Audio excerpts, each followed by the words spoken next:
What's up, guys? It's Destructor Gaming Channel here, and today, got yourselves a review. You guys asked for it on the Twitter and the community tab on my channel here, and we're gonna review Left 4 Dead 2. So let's get into this game, shall we? Let's talk about the gameplay. The gameplay is basically the same as Left 4 Dead 1. You shoot a bunch of zombies. You go from point A to point B. Usually, they're playing on a campaign or versus. Especially on versus, the same thing really is a concept. Stop the survivors from getting to like the safe room. That's kind of what the gameplay is overall. Really, to sum it up, you shoot and you make sure you actually stay with your teammates, because if you don't, your ass is dead. But what makes this game different in terms of gameplay, because it actually adds new things that add that the first game lacked.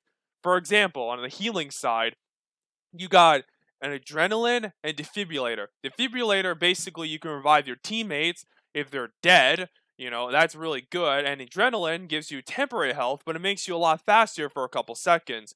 That's pretty much like, the healing process of it all.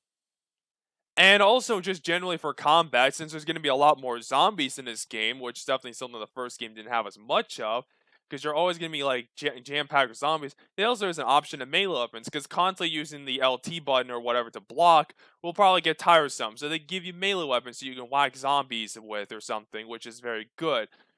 And there's also a new boomer bile, which is basically if you throw it at whoever that may be, the zombies will be attracted and start beating each other. And you can actually use it to throw on certain zombies, and they'll start attacking each other, giving you time to run away, or make things a lot easier for you when you want to set them on fire and stuff, which is very good. And there needs to be a lot more weapons in general. Examples like AK-47s, a new shotgun, a grenade launcher, you name it. That's pretty much like the whole gist of the new things you can do. And we're just pretty much doing what any good sequel does. Take what made the first game good, but add on to it instead of like subtracting what made it good in the first place. So Valve did a great job. Now let's talk about the new modes. There's 3 modes in this game that they need to be mentioned, which are Scavenge, Realism, and Mutation.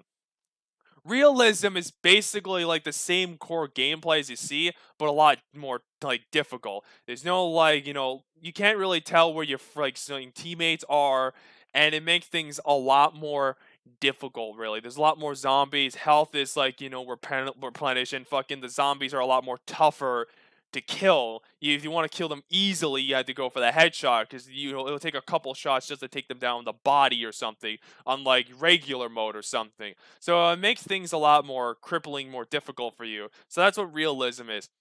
Mutation is just a hodgepodge of giving you stuff. Examples being burst, be special infected or nothing but tanks.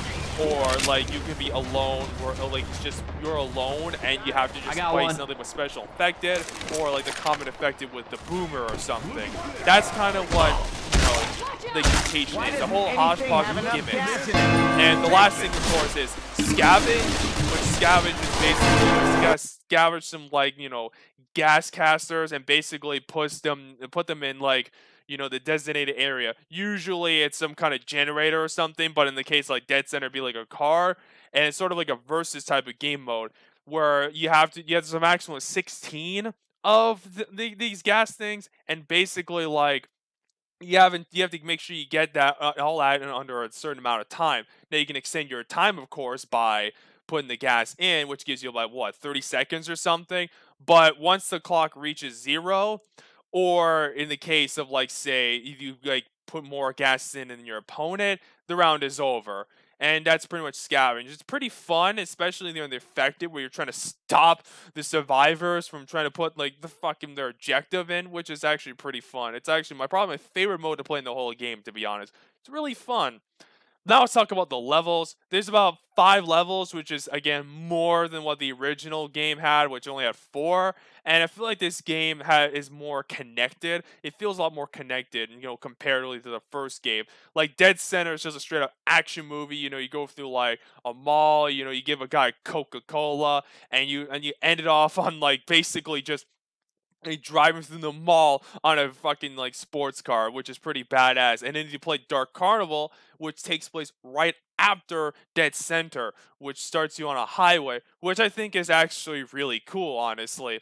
It actually makes it more interesting, really, as in a comparison. The levels are a lot more interesting in that aspect. Characters, admittedly, this is something the first game does better at. The characters here are not as good as the first games. They're still good, mind you. I mean, I love Ellis. Who doesn't love that, crazy redneck? And Nick is also a smoking suave criminal. Every character has their own quirks, but like the first game, just it felt more natural. Felt like the characters actually had more chemistry with each other. Maybe that's just me, but that's just how it is personally. Still cool characters, but generally, when it comes to the game is a lot better than the first game overall. Like the levels are a lot more interesting for the most part. Like the gameplay is a lot better. It's a lot more action packed. It pretty much takes what the first game did and did it better really in every aspect. What every good sequel does. I find myself playing this game a lot more than like say the first one. Plus, not to mention, you can get the first game as downloadable content in the second game, so you might as well just play the second game at this point. So, how you doing there, pal?